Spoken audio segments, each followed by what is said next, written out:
রুমে আগুন লাগছে।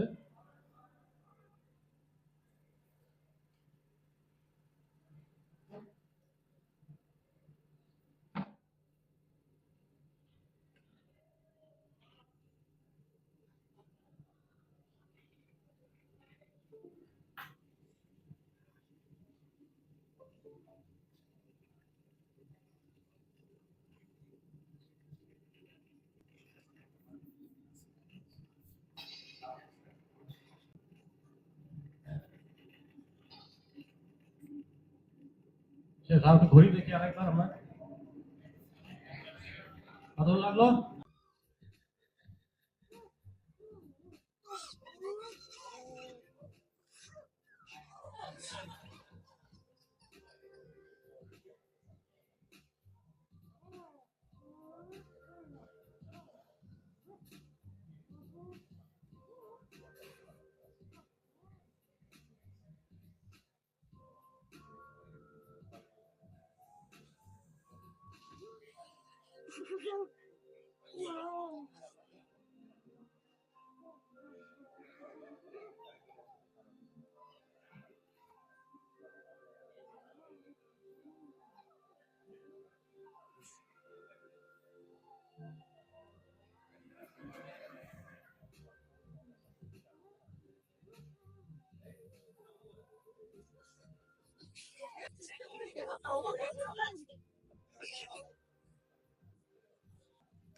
কি হবে আগুন হবে।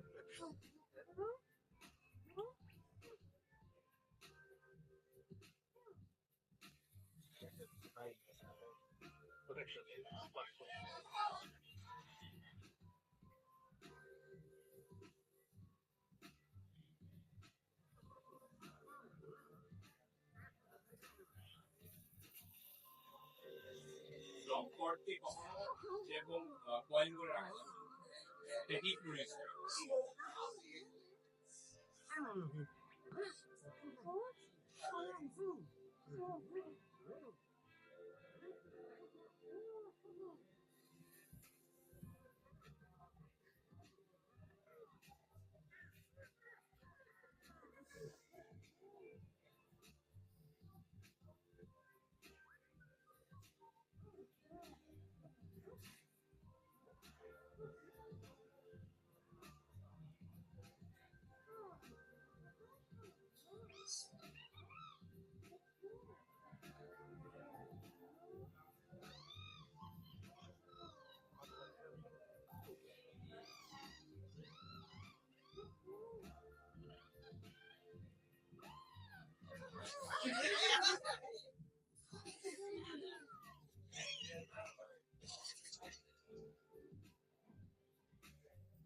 প্রত্যেক ইন্ডিভিজুয়ালকে যখন আলাদা আলাদা কাজ করছে আলাদা আলাদা লগ আউট করতে হবে।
সো এটা কাইন্ড অফ আমাদের ডে টু ডে 10% কেসে যে ফায়ারগুলো হচ্ছে সেগুলোর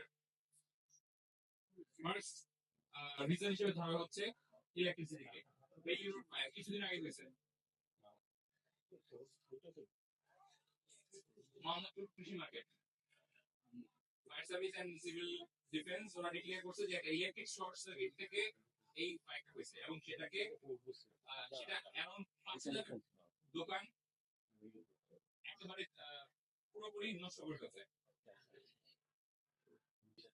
এফারটাও খায়। একটু আগে কেউ একজন কথা বলছিলেন পসিবল রিজন হচ্ছে ইলেকট্রিক শর্ট সার্কিট। দুশান DC market possible reason arson. Arson হচ্ছে ইচ্ছা করে আগুন লাগাই দেয়া অথবা ইলেকট্রিক মেল ফাংশন। এটা রুট কস্টটা প্রপারলি ডাইরেক্ট বেটার দ্যান কিউ। আমরা ডেফিনেটলি একটা বিল্ডিং এর জন্য প্রোটেকশন সিস্টেম রাখবো, আমরা নলেজ রাখবো, ডিজাইন করার সময় ডিজাইন করবো, বাট আমাদেরকে প্রিভেনশন করার জন্য যে টেকনিক গুলা সেগুলো মাথায় রাখতে হবে। Thank you. যন্ত্র যখন আমরা নিব, নেওয়ার সময় আমাদের অনেকগুলো ক্রাইটেরিয়া মেনটেন করতে হবে। ওই ক্রাইটেরিয়ার ভিতরে কি স্যার আমাদের এই ক্রাইটেরিয়া ফায়ার এক্সিট ক্রাইটেরিয়া বা হচ্ছে আমাদের যেগুলো এগুলো পড়ে আছে? আমাদের ফায়ার সেফটি প্ল্যান পাস না করা কেউ কোনো আমরা ফায়ার সেফটি প্ল্যান অনুমোদন করা, বাট এখন যেগুলো হয়ে গেছে সেই বিল্ডিংগুলোর অনুমোদন নিয়ে দৌড়াদৌড়ি করা হচ্ছে। কারণটা কি কেমন তো তাদের মাথায় ঢুকছে যেটা খুব দরকার। অ্যাকোডাইল্যান্স এসে একটা জাতির একটা ভিউ চেঞ্জ করছে আর কি। বাট এখন যারা নতুন করতেছে তাদের ক্ষেত্রে অবশ্যই করতে হবে এবং যারা পুরানো তারা সাবমিট করতেছে। বাট ফটো হচ্ছে ওই ডিজাইনটা পাস করে ওইটা তো আমরা ফলো করি না, আমরা সাধারণ মানুষ নিজের মতো করি। আমি একটা পাস করে দিচ্ছি, তারা করতে তারা করে, ওইটা যে কেউ অডিট করতে হবে সেই রকম নেই। সব গ্যাপ রয়ে গেছে এবং গ্যাপ পূরণের জন্য গভর্নমেন্টের দায়বদ্ধতা আছে, সাথে অবশ্যই যারা নিজের বিল্ডিং তাদেরও কিছু কাজ করতে হবে, আদার্স হওয়া সম্ভব। Thank you sir. Thank you. আমার জন্য কি কোনটা বেশি ইজি পাওয়া, সেটা হচ্ছে হিট এনার্জি। এবং এর জন্য আমরা যখন স্টপ করার চেষ্টা করি, ফাইট করার চেষ্টা করি, তখন আমরা চেষ্টা করি যে হিটটাকে যেন রিডিউস করা যায়। তো একটা লুজ কানেকশন, এটা হচ্ছে একটা হিট ম্যাপ। থার্মোগ্রাফিক স্ক্যান করে এই সিস্টেমটা থার্মোগ্রাফিক স্ক্যান করে দেখা যাচ্ছে এখানে টেম্পারেচার আছে 44.9। এরকম অনেক কেসে দেখা যায় এটা 100 এরও বেশি। তো প্রত্যেকটা ম্যাটেরিয়ালের একটা ইগনিশন টেম্পারেচার আছে।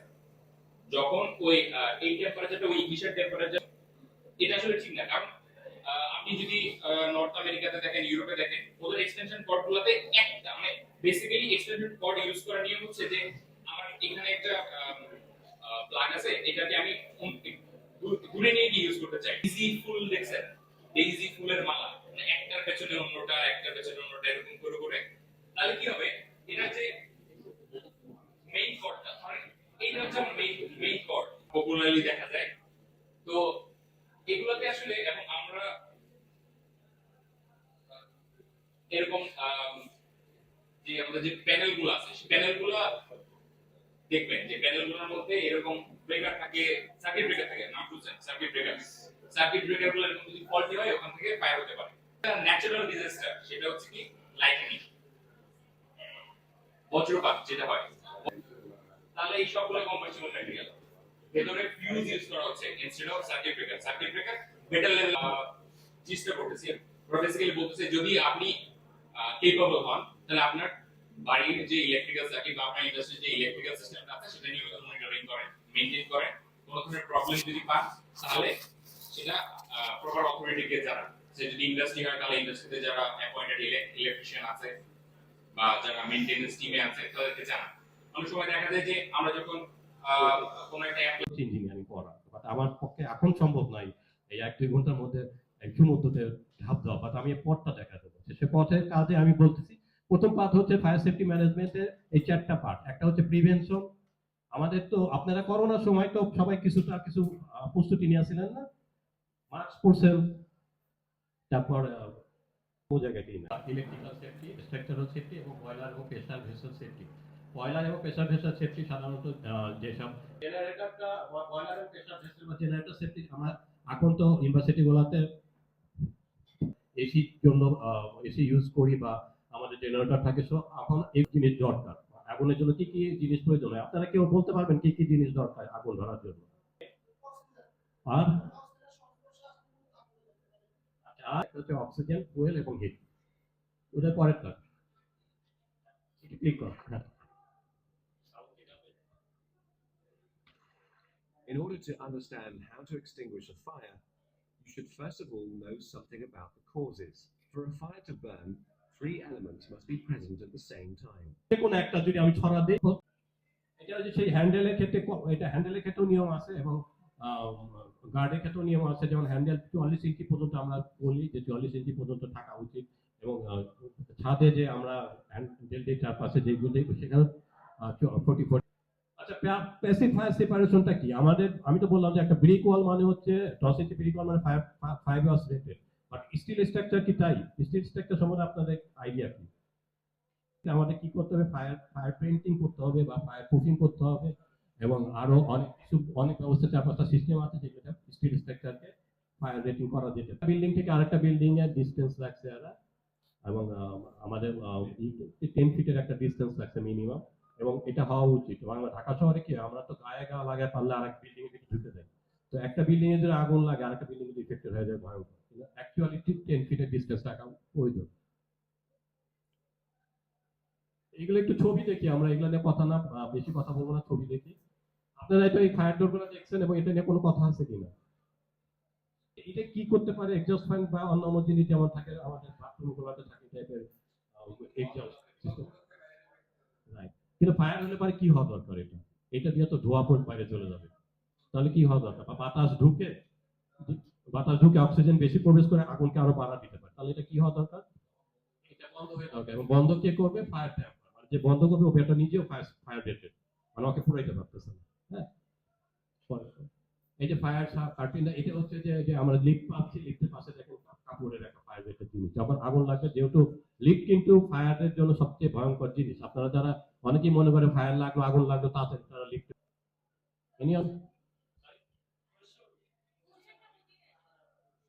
আমাদের পাইপ যায়, প্লাস্টিকের পাইপ যায়।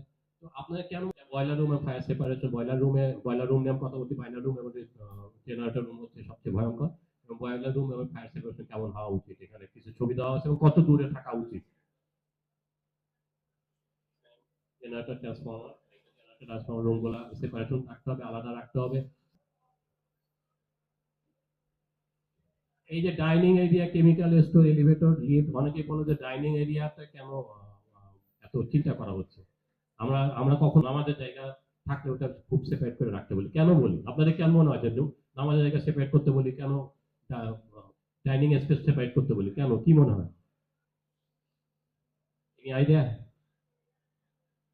মানে ডাইনিং বা নামাজের জায়গা কেন সেপারেট করতে বলবো? কারণ হচ্ছে নামাজ যখন মানুষ পড়তেছে, সে নামাজ পড়তেছে, প্রে করতেছে, সে কনসাস না, 4-5টা নিয়ে সে আল্লাহকে ডাকতেছে। যখন ডাইনিং এ মানুষ খাচ্ছে তখন কিন্তু সে কনসাস না, সে খাচ্ছে, গল্প করতেছে, খাচ্ছে, কাজ করতেছে। আপনার ব্রেনটা কখন কনসাস? যখন আপনি কাজ করতেছে তখন খুব কনসাস থাকে। বাকি সময় আপনি স্টাডি করলে অনেক সময় কনসাস থাকে না। আর নামাজের সময় তো নামাজেই রয়েছে। তো আমরা সবসময় বলি যে ওই সময় যা আগুন লাগে ইফেক্টেড হবে, এই জন্য আমরা ডাইনিং তো সেপারেট করতে বলি। এবং আমরা সবসময় বলি যে নামাজের জায়গা বিল্ডিং এর বাইরে হলে হলো ভালো, অথবা সেফ থাকে একটা সেফ প্লেসে করতে হবে। Hot army work permit policy বা পারমিট, এটা হচ্ছে কোনো জায়গায় হট ওয়ার্ক করলে এটা হচ্ছে তাজরিন ফায়ার ইনসিডেন্ট। আপনারা কি তাজরিনের গল্প শুনছেন না? ফায়ারের কতজন মারা গেছে খেয়াল আছে? 124, এবং এখনো ইফেক্টেড অনেক বেশি। এটা একটা ভয়াবহ অবস্থা হয়েছিল। এই ভয়াবহ অবস্থার ফলে যেটা হয়েছিল, বাংলাদেশে থেকে গার্মেন্টস ব্যবসা বন্ধ হয়ে যেত। অন্যান্য কাজ করে আমি তাজরিনে একটু ঢুকি। এটা ঘটনা হয়েছিল 24শে নভেম্বর 2012-তে, আজ থেকে 13 বছর পূর্বে। এই অন্য সব ফায়ারিং এর ক্ষেত্রে যেটা হয় যে আফটার ফায়ার কিছু স্টাডি আমরা করি, একটা জায়গায় আগুন ধরছে, তারপর ওখানে যে আমরা দীর্ঘদিন আফটার ফায়ার সার্কিটের শর্ট সার্কিটের কারণে হয়েছে, এবং এটা ব্যাপারে উদয় একটু পড়া লাভ করবে যেগুলা কি ভয়াবহতা। আরেকটা কারণ ছিল যে স্টোরেজ, তাজরিনে স্টোরেজ সিস্টেমেটিক ভাবে রাখা হয় নাই, সব একসাথে করা রাখা হয়েছে, যার জন্য ফায়ারিংটা স্প্রে আউট করছে। এবং আমরা যেটা বলি, আমরা একটা ফায়ার ডোর দেখাইলাম না, ফায়ার ডোর তো রাখতে হবে। সবচেয়ে ভয়ঙ্কর যে জিনিস সেটা হচ্ছে কলাপসেবল গেট। এবার আমরা যখন অডিট করতাম কোনো গার্মেন্টসে যদি কলাপসেবল গেট পাইতাম, আমরা সাথে সাথে এটা নন কমপ্লেক্স লেটার দিয়ে দিতাম। 3টা নন কমপ্লেক্স লেটার পাওয়া গেলে ফ্যাক্টরি বন্ধ। কি কারণে কলাপসেবল গেট বন্ধ? ডেঞ্জারাস, কারণ এটা তালা দিয়ে রাখে এবং এর জন্য অনেক মানুষ মারা যেতে পারে। তাজরিনে একটা ফ্লোরে 60 জন লোক মারা গেছিল, কারণ ওখানে কলাপসেবল গেট ছিল এবং কেউ একজন তালা দিয়ে চলে গেছে। কি ভয়াবহ মৃত্যু! এই যে স্টোরেজ গুলোতে যে বিভিন্ন আগুন স্প্রেড করছে, সেটা এটা দেখলাম। এখন গার্মেন্টসে কি আগুন স্টোর রাখবে না, একটা 10 ফিট গ্যাপ রেখে একটা কিছু এলিমেন্ট রাখতে পারে। আমরা সাধারণত 250 স্কোয়ার ফিট বলতাম, বাট আরো কম কম করে, যেগুলো আরো রিস্কি জায়গায় কম করে। কিন্তু একটা থেকে আরেকটা গ্যাপ থাকতে হয়, কি এক জায়গায় আগুন ডিসচার্জ হয়েছে, এবং গ্রাউন্ড ফ্লোরে বয়লার রুম ছিল, স্টোর ছিল, আরো ডেঞ্জারাস জিনিস ছিল। যদি ওটা খোলা আকাশের নিচে হতো তাহলে মানুষ সিঁড়ি দিয়ে নেমে হয়তো বেঁচে যেতে পারতো, কিছু মানুষ হয়তো কম মারা যেত। ট্রান্সফরমার ছিল গ্রাউন্ড ফ্লোরে, যেমন নন প্রোটেক্টেড ট্রান্সফরমার রাখতে পারে, কিন্তু সেটাকে প্রোটেক্টেড করে রাখার কথা রাখেনি। ফ্লোর ডিজাইন এখানে দেখা যাচ্ছে কিনা আমি একটু আলাপ করি। এই যেটা বললাম যে সবগুলো একটা সিঁড়ি, এখানে একটা সিঁড়ি নামছে, এই টোটালটা হচ্ছে স্টোর। আর এই পাশে একটা বয়লার রুম আছে, জেনারেটর রুম আছে। সব মানুষগুলো নেমে যখন এখানে আসছে, আসার পরে এখানে আরো ভয়াবহ অবস্থা। তো আর তো উপায় নেই। আমরা কি, আপনারা কি এখন বুঝতে পারছেন যে ইন্টারনাল ডিসচার্জ কত বড় খারাপ জিনিস? বাইরে কেন ডিসচার্জ করতে বলি? শোনা যাচ্ছে কি?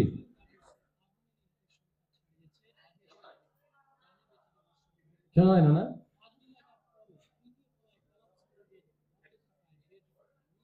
ওকে ওকে।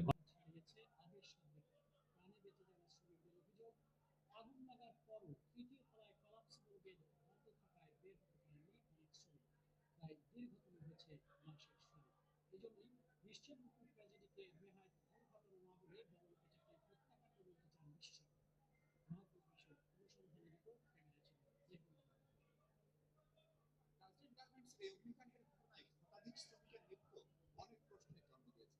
সবচেয়ে বড় যে প্রশ্নটা এখন দেখা দিচ্ছে, সেটি হলো এত শ্রমিকের মৃত্যু কেন হলো? বিশেষ করে 9 তলায় গার্মেন্টসের 3য় এবং 4র্থ তলায় কেন এত শ্রমিক একসাথে মারা গেল?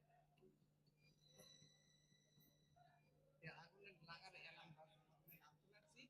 পিএম স্যারের বলে কি জানা, না না কিছু হয় না, দাও দাও কাজ করো, আগুন লাগে না। দারোয়ানের আর পিএম স্যারের ডাকাতে সরাই আমরা নামছি, নামার পরে আবার এরা গেট আটকে দিচ্ছে। এই গেটটা হয়েছে কোয়ালিটি দুলাল সাহেব। আজকে কে যাক, আমার বইয়ের নাম হলো হামিদা, দেশের বাড়ি আমার গাইবান্ধা। এ 3 তলা 2 নম্বরে চাকরি করছে, কিন্তু নামতে ধরিয়ে নামতে পারে নাই, সিকিউরিটি গেটে মারা লাগাইছে। এই ভিডিওগুলো পাবলিকলি अवेलेबল, আপনারা ইউটিউব থেকেও দেখে নিতে পারবেন। চিত্রে দেখে নিতে পারবেন। জাস্ট আমি একটু দেখাতে চাইলাম যে দৃশ্যগুলো আসলে। যেমন অনেক প্রশ্নের এই যে কলাপসেবল গেটের কথা বললাম, এটা তালা দেওয়া ছিল ওই সময়, এবং হাফ অফ দ্য পার্সন চাইলে 120 জনের মধ্যে 65 জন এখানে মারা গেছে। এই যে এক্সিট সাইন, যেগুলো আমরা কথা বলতেছিলাম, যে এক্সিট সাইন বা ইমার্জেন্সি লাইট যেগুলো, এবং আইএস বরাবর যে লাইট, এগুলো তার কিছু দৃশ্য এক্সিট সাইন গুলা ওইখানে ছিল না, তাজরিনে ছিল না। ওখানে কোনো ফায়ার ডোর পাওয়া যায় নাই, নো ফায়ার ডোর। সো একদমই প্রোটেক্টেড ছিল না সিঁড়ি। লগিং হচ্ছে 2 আওয়ার্স ফায়ার রেটেড কনস্ট্রাকশন দ্বারা সিল করা থাকবে, সেটা সেখানে ছিল না। স্টেয়ারকেস এবং ফায়ার ডোর গুলাতে রেড ফায়ার ডোর ছিল না, এবং পথগুলাতে একদমই সেভ করা যাবে। আমি এখন একটু ব্রেক দেবো, আমার একটু ইলেকট্রিক্যাল তোমার জন্য, দেশের জাতির জন্য, নিজের পরিবারের জন্য, সব ক্ষেত্রে এটা গুরুত্ব। ফায়ার এক্সিট আমরা যদি এটা গুরুত্ব দিতে চাই না, কিন্তু অ্যাক্সিডেন্ট আমরা জানি একটা অ্যাক্সিডেন্টই লক্ষ লক্ষ লক্ষ দিয়ে দেয়। এখন খুবই তাৎপর্যপূর্ণ, যে কথা বারবার এসছে আমাদের আজকের বক্তব্যে।